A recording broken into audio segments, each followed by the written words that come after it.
Hello and welcome back to Cryptocurrency Trading Masterclass by Wealthy Education. In this video, I'm going to talk about how to read and analyze a Japanese candlestick. The candlesticks, that's what you're seeing right here, give you a deeper look at what's going on in the markets to give you an idea of not only where price ended up for a particular trading period, in this case 1 day, but how it got there. So there's three main types of charts. The most common and basic one is the line chart. Everybody has seen this. It just shows where price is going. But as you can see, you can see that spot right there, 176.47. Well, we closed there 1 day. But when you put the candle on, now it looks totally different. So why is that? Well, it's giving you 4 pieces of key information: the open, the high, the low, and the close. These are all important pieces of information. So, for example, if you simply only paid attention to the close, keep an eye on this right here, the 12th of September.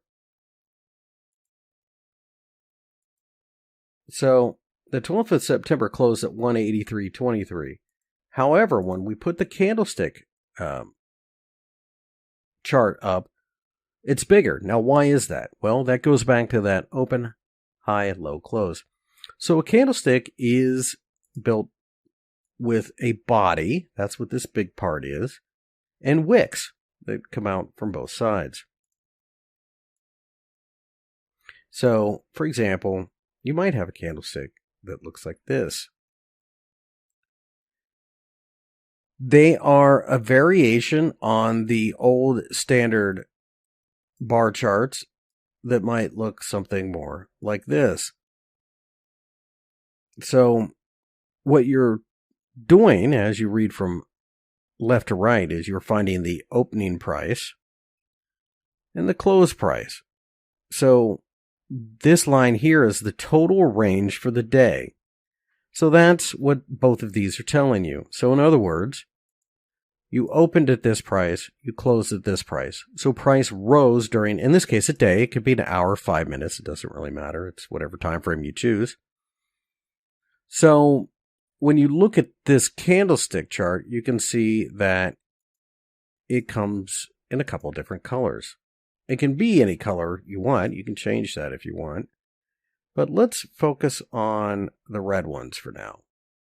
So what the red one tells us, right off the bat, without knowing anything about the price or the type of day, red tells us, or black, in a white and black chart, that price fell during this candlestick, again, which is a day.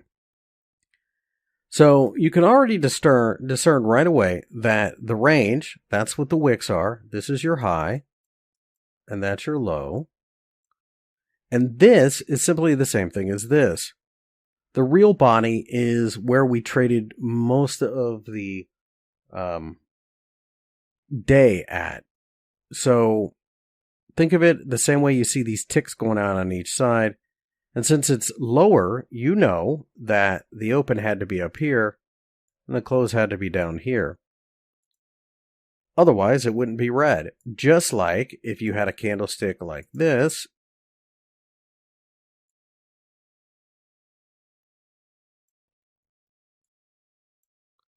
you know that the close was higher than the open. So in this case, this would be green or white in a black and white chart. And that's basically what the candlestick would look like. You also know that that's your low and that's your high. So price rose over the course of that day. So let's take a look at a couple of these candlesticks. This candlestick here tells you the price fell ever so slightly for the day from the open to the close, but it had a long wick underneath, which means if you were to draw it as a line just this 1 day, it would open like this, it would drop, and it would close like that. And that's important information. That's information you don't get from a line chart. And the reason that's important is because obviously there's people underneath there pushing price higher. That's why it didn't close all the way down here. And then you turned around and you saw this candlestick here. And you can see that we opened and closed higher. And in fact, as I zoom in like this, you can see that there was no wick. So we opened and just went straight up in the air. We did rally a little bit, go a little higher from here, and then close right there. So this candlestick looks like that on a line chart, or on a bar chart. It looks something like that. There's your entire range. There's the open. There's the close. So it doesn't matter the market that you look at. And I mentioned that they can be white and black. I mean, you can set it to any color scheme you want, but the two most common are red and green and white and black. In this case, black would be the same as red. It would be negative.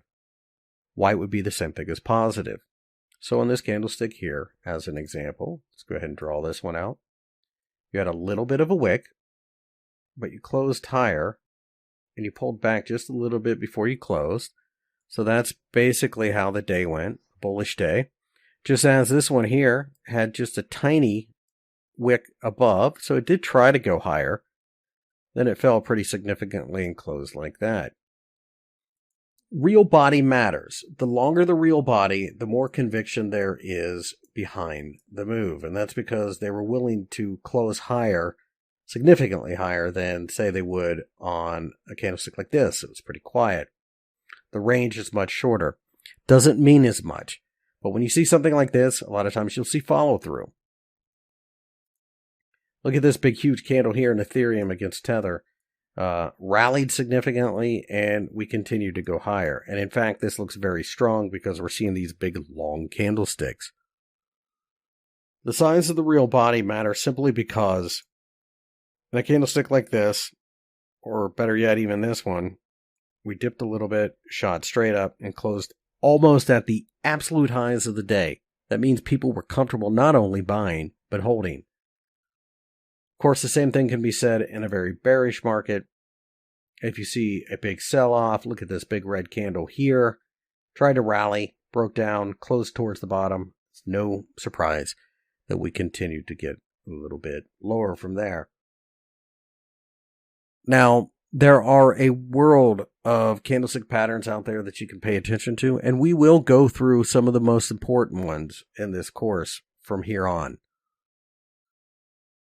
There are literally hundreds of candlesticks and candlesticks patterns, groupings of multiple candlesticks, which is, up to each individual trader. Most traders will find a handful that they really like, and then they'll match it with maybe support or resistance. So, for example, you might like outsized candles on a breakout. Well, that's exactly what you got here. This was obvious resistance. We kept seeing sellers step in right around 250. We broke out. We closed near the top of the day, and that kicked off a pretty big move. That kind of thing is what traders will look for. Some like specific candles like this one. This one shows that the sellers came in, but they turned right back around and bought it back up. It's actually a candlestick that we will talk a little bit more about in a couple of videos. These big red candlesticks, people like those.